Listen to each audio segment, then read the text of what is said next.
Hi there. Dr. Bill Crawford here, psychologist, speaker, author of 7 books, host of 2 PBS specials. Here again to bring you another tip on how to help you create the life you want. Today, I want to talk about toenails and the brain. What?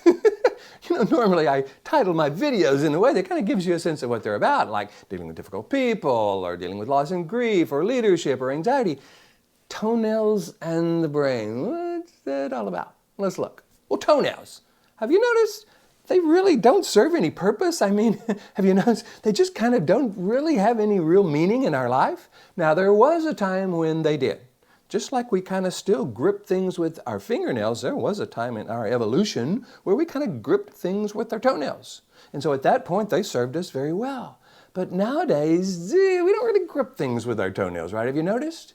And also, if we don't trim them, if we don't kind of take care of them, have you noticed what they'll do? They'll just grow and grow and grow until they actually get in the way of our ability to walk and get where we want to go. There are parts of our brain that are the same way. There are parts of our brain that are operating much more based on evolution, much more based on what they did in the past than how they serve us today. The limbic system, for example. For those of you who follow my life from the top of the mind philosophy, we got these 3 parts of the brain. Got the brain stem, fight or flight part of the brain, this scanner, processor, router part of the brain, the limbic system, and the upper 80% of the brain, the neocortex, where we have access to our interpersonal skills, problem-solving skills, clarity, confidence, creativity, compassion, etc. So, here's what happens. Data comes in from our 5 senses and it is first scanned by the limbic system. Now, the problem with that is the limbic system is still operating from a survival perspective. There were times in our past when we needed to react really quickly in order to survive. Maybe some animal was coming at us. Maybe some tribe member wanted to kill us, or some member from another tribe wanted to kill us. And we needed to kind of be ready to interact or react front with life really quickly without thinking.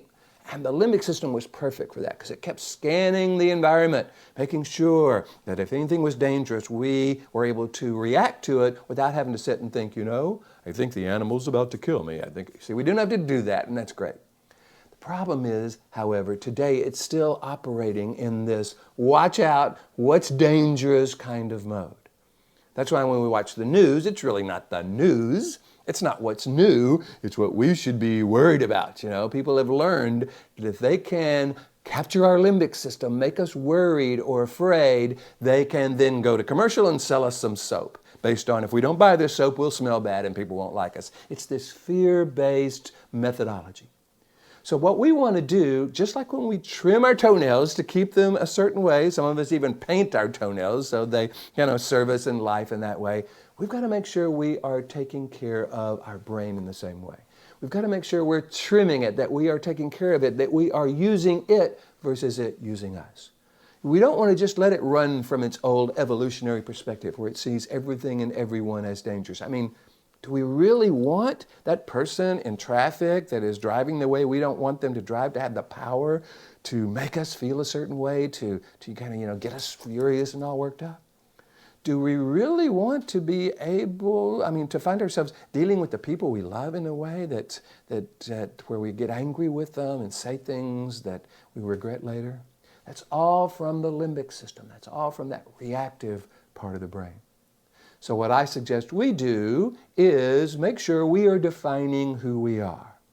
One of the things I'm teaching in my seminars and my counseling today is to look at really when we find ourselves reacting to life and we say, traffic drives me crazy, or difficult people frustrate the hell out of me, or my kids drive me nuts, or my parents drive me nuts, whatever. When we say that, what we're actually doing is we're giving the difficult people and the difficult situations in our life the power to define us. And the reason we are reacting this way is this limbic system is interpreting difficult people and situation as dangerous, as something we need to react to without thinking.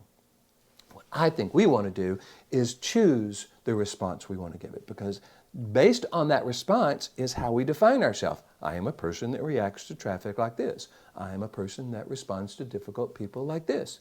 In a way we would teach to someone we love, in a way that defines who we are, makes the statement about who we are in a very purposeful way, not a reactive way. In order to do that, we have to be coming from the purposeful part of the brain.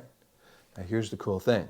The brain is very malleable. There's a concept called neuroplasticity, where you can actually train the brain to start interpreting life in a way that's congruent with the quality or characteristic you want to be able to access. Just like we trim our toenails, we can train this limbic system to start interpreting life as an opportunity to define who we are in a way we would teach to someone we love. Clarity, confidence, creativity, compassion, curiosity, flexibility, good listener, whatever. We can choose the quality we want to bring to life and begin to use life as an opportunity to practice doing that. That actually trains the limbic system to interpret that situation as an opportunity to access this quality. Do that enough, and that starts to become second nature. That starts to become our new habit. So if this is something you find valuable, if you would like this for yourself or your organization, that's what I do.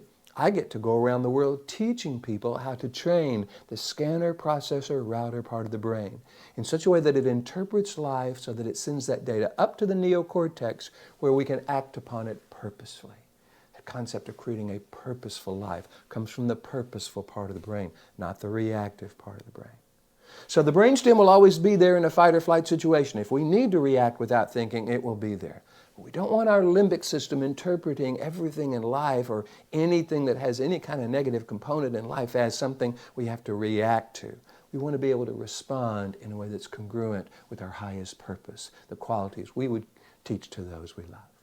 If you would like me to come and teach this to you or your organization, just go to my website, billcrawfordphd.com, hit the contact button. Let me know what you're interested in. Love to talk with you about that. And by the way, for those of you who are out there who have anything to do with TED or TEDx, I would really love to bring this material to a TED or a TEDx talk. If you have that opportunity to suggest a speaker, please do, because that's the way you get into those kind of things. So feel free to do that. In the meantime, here's to you bringing more clarity about how we're trimming our toenails and trimming our brain, how more confidence, creativity to everything you do. And I look forward to seeing you in the next video.